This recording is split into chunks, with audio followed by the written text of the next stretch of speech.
I'm sitting with the idea of holding space for myself from the perspective of my divine self. And I'm beginning to have a sense of that. And I think that's part of what they're wanting me to share because my jaw's starting to tremble.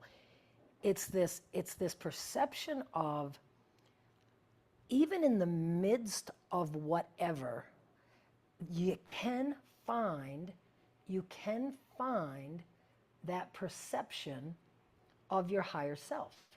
It's always available there. There's always a, what is the word? It's perception or a perspective. There's always the perspective of our higher self, the perspective of my divinity. And my divinity doesn't judge humanity. There is no judgment. So even for her behavior, my divinity doesn't judge her. My divinity can see her divinity. My divinity can look at her and know that she's an expression of God just like I am, just as much as I am. And she is loved just as much as I am.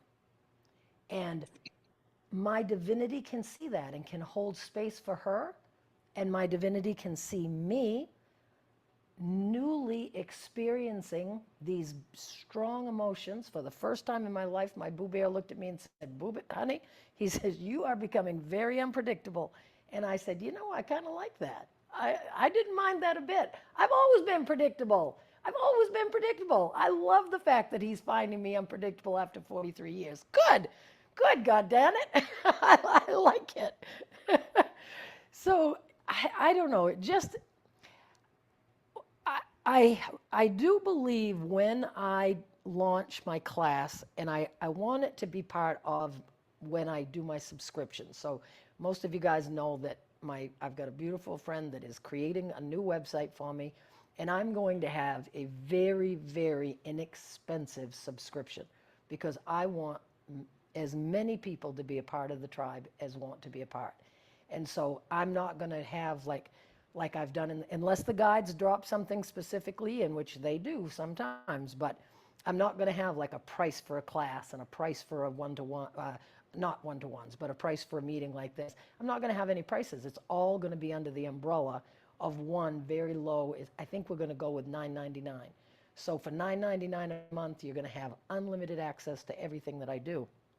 So I want the class that they gave me that is about the details of the integration of our humanity with our divinity, that's going to be part of the launching of my new website. And I think what they're doing between now and then is they're really giving me these experiences to have the practice to really gain the understanding that because so much of what disconnects us from our source is our self-judgment. We hold ourselves in judgment all the time. We're not pretty enough, we're not thin enough, we don't act good enough, we don't make enough money, we judge ourselves all the time, and we judge the people around us. We do, most of us do. Even when I've been, and of course this is them nudging me, like even walking through one of these beautiful restaurants and being like, "Oh, that's a pretty outfit. Oh God, how would she pick that out?" That's judgment. That's judgment. That is the human experience of being human. We see the world through the eyes of duality, and that is the nature of our humanity. And because of the programming of our childhoods telling us that we are somehow lacking, we're wrong to experience the duality, we shouldn't see people that way. We shouldn't have those opinions, all those shoulds. Because we have been programmed, we spend our life battling our true nature instead of embracing our true nature and finding that place to that absolutely ability to see the perfection in it all. What I am experiencing, you guys, is as I am having these strong emotional responses to things, I'm realizing it's all about getting to that place when I'm not going to need to. That when I have honored my anger, because anger is probably the number one emotion that I denied myself my whole life. I was not allowed to be angry. And I think that once I have played in the sandbox of anger and expressed it and reveled in it and let myself just be my human self with my anger, I believe where I will come out on the other end of just not needing to anymore. I remember how they've said to me more, or said through me many times, that they liken it to a 2-year-old's temper tantrum. That if the 2-year-old is just loved through the emotional outburst, it doesn't take very long, and then they're up and playing again, and they're happy. And they don't have all this stuffed emotion. They don't have all this baggage that they're lugging around because they expressed it, they got over it, and then they moved on. And I really think, and I know that this is almost counterintuitive to spirituality, because don't we talk about, being a good spiritual person is about being in control of yourself, choosing to do the right thing. The right thing. Who decides what's the right thing? Who gets to decide that? But we've been programmed that society gets to tell us what our behavior is, what's right and wrong for our behavior. That somehow, however we were raised, that these outside influences, everything is outside of ourselves. Well, I'm here to tell you from personal experience that it's all inside. It is 100% all inside of us. Our God is inside of us, and our humanity is inside of us. And we chose when we were, now I don't quite understand all the nuts and bolts of this, but I know this is a truth.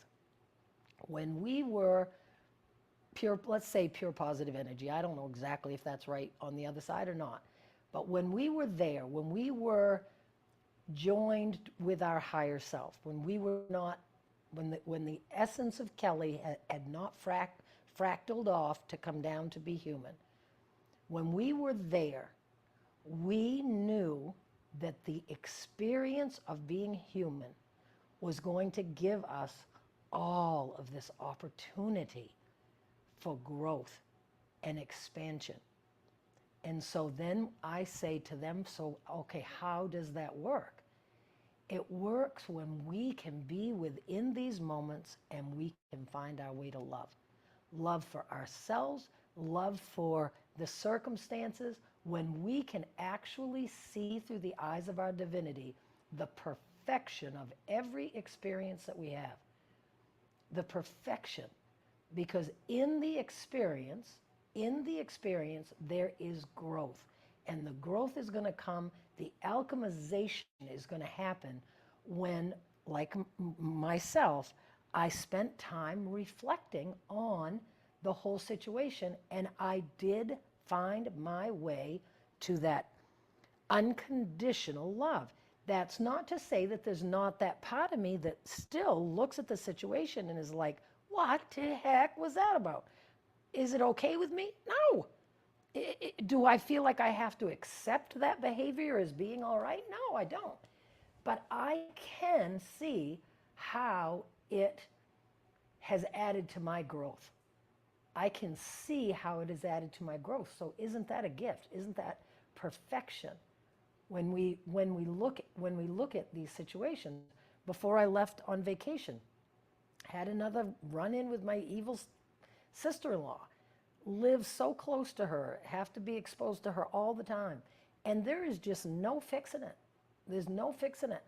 And I say to my guides, I'm like, why is this going to be a part of my life? And they said, it's going to be a part of your life until you don't need it anymore. And I'm like, good morning, Lori, welcome. Yeah, so it's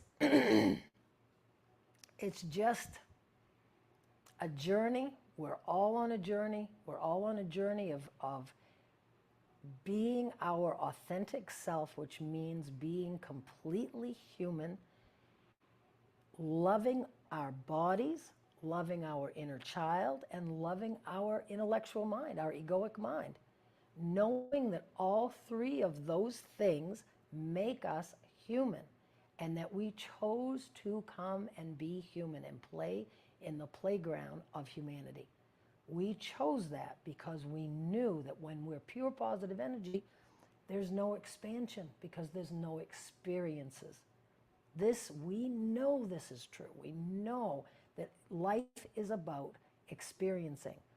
But until you truly accept all the aspects of your own humanity, meaning loving this vessel that we are in, truly, truly loving your physical body for the amazing ability, for without it, we don't get to have all these experiences.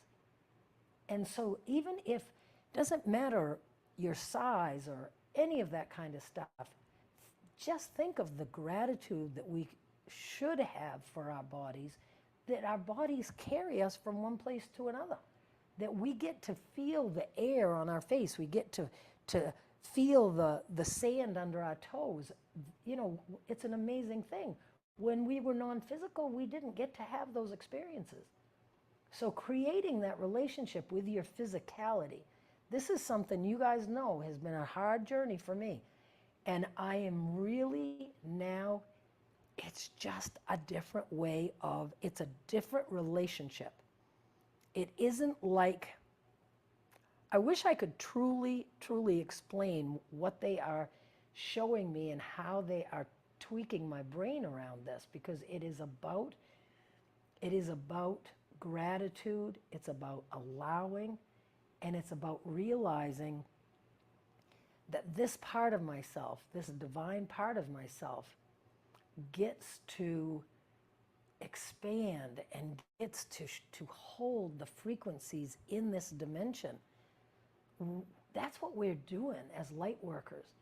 When we are doing this work and we are working on our own frequency, meaning that every aspect of our humanity is part of who we are. We see it, we love it, we work with it, we're creating a relationship with it. Just like when I would talk about the inner child and creating a relationship with that part of myself, and how that just completely changed my life, completely changed my life. Now I'm realizing that I want that same, it's almost like a third party relationship with my vessel and with my egoic mind, which my egoic mind is the mind that said, screw this, we're going out that door, down that elevator, and we're confronting this woman. That's the ego mind. Well, okay, I'm going to honor that part of myself. I'm going to respect and love that part of myself. And I think that as I build that relationship, and I even check in with myself now, and I'll say, okay, was that enough? When I was walking away from her that night, in my head, I said to myself, okay, you feel all right about this? Is there anything more you want to say? And I'm like, no, I think I freaking said it all. And up I come, and it was over, and that was that. So I think as we build these relationships, these loving, respectful relationships, and so this brings me to saying this piece of it, because often people will say to me, how do you know when it is your higher self, when it is my guides or my team? How do I know when that is what is talking? I know because I am learning the voice of my physical body, I'm learning the voice of my inner child, and I'm learning the voice of my egoic mind. There's nothing else after that except our divinity. That's how we find our divinity, is we get to know the voice. So you hear the thing in your mind, and the minute it said, go to that door, open that door and go down, that's time. It's my ego. If it's got to do with the future, if it's got to do with the past, it's your ego that's talking. If it's planning, if it's coming up with a plan, that's a beautiful thing. We need that. That's a beautiful part of being human. But that's how we can identify the different voices. If that voice in your mind says, take a breath, Kelly, take a breath, just take a breath, sweetheart.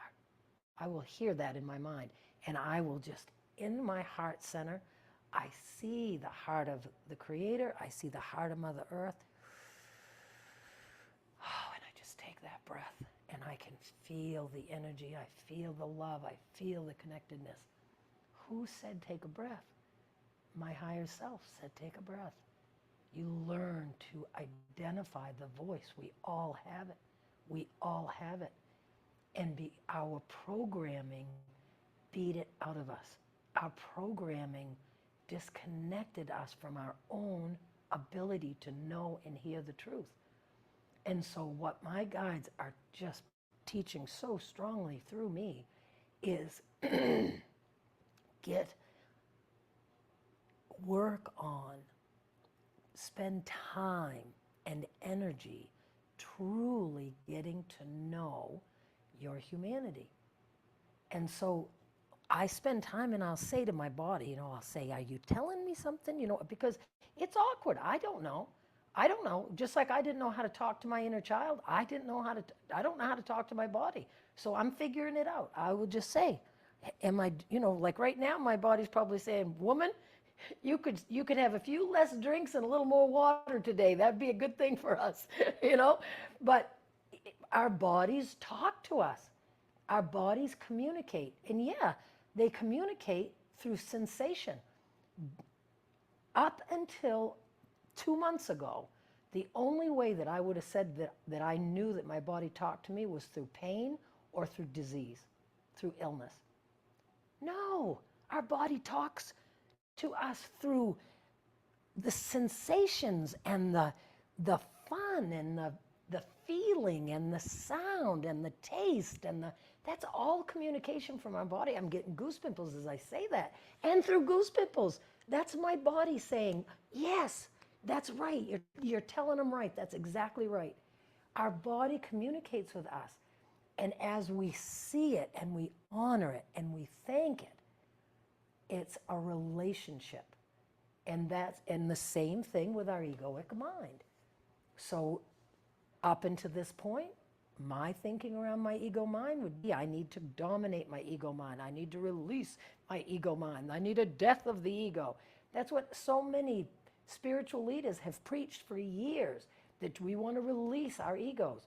My guides are saying, no, you embrace and you love. As long as you are trying to push away any aspect of your humanity, you will never be the full expression of your divinity. It takes the integration. And that's what we're working on together. That's what we are working on together, is this new understanding of this relationship. So when you get up in the morning and you get your shower and you've got done your thing and you've packed your lunch and you're ready for work, you can drop into yourself and you can say to your egoic mind, thank you for helping me to be so organized this morning. We did a really good job. That was excellent. That's your ego mind. I know what to do. I know how to make a meal. I get out the ingredients. I put them together. I know when to turn on the stove, when to turn it off. That's all my ego mind. Thank you, ego. Thank you for helping me be so brilliant and so smart about so many things. You help me.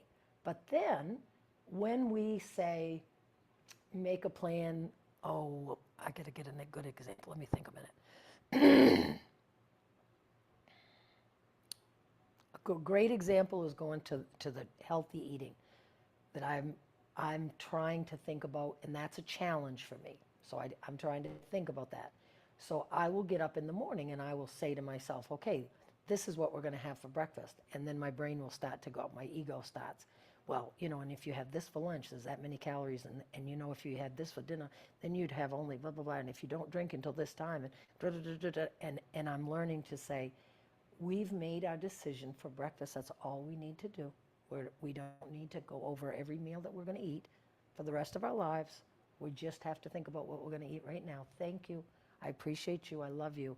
But can you shut up about eating? Because I don't want to talk about it anymore. And that's helping me. That is truly helping me, because it's stopping that monkey mind from doing it. So when your brain is running through something, around something, over and over and over again, that's your ego mind. That's your ego mind. And so you create safety for that part of your mind. You create safety, you create respect, you create love. You make sure that it feels seen and heard. And that is, I'm in the very early stages of this, but I can feel the difference in how I feel in my mind. I feel it. And I know that that's where they're taking us. They're taking us on this journey of integration of our humanity with our divinity so that we have constant access to our own divinity throughout our days under challenging circumstances. That's when it's the hardest. Even I'm a channel, and when something's happening that I'm under any kind of an emotional stress, that's when I find it the hardest to reach out for the communication. But this is how it's going to get easier, is by realizing these different voices, honoring them, loving them, creating that relationship, and then being able to have access much more deliberately to our divinity. I want to talk for just a minute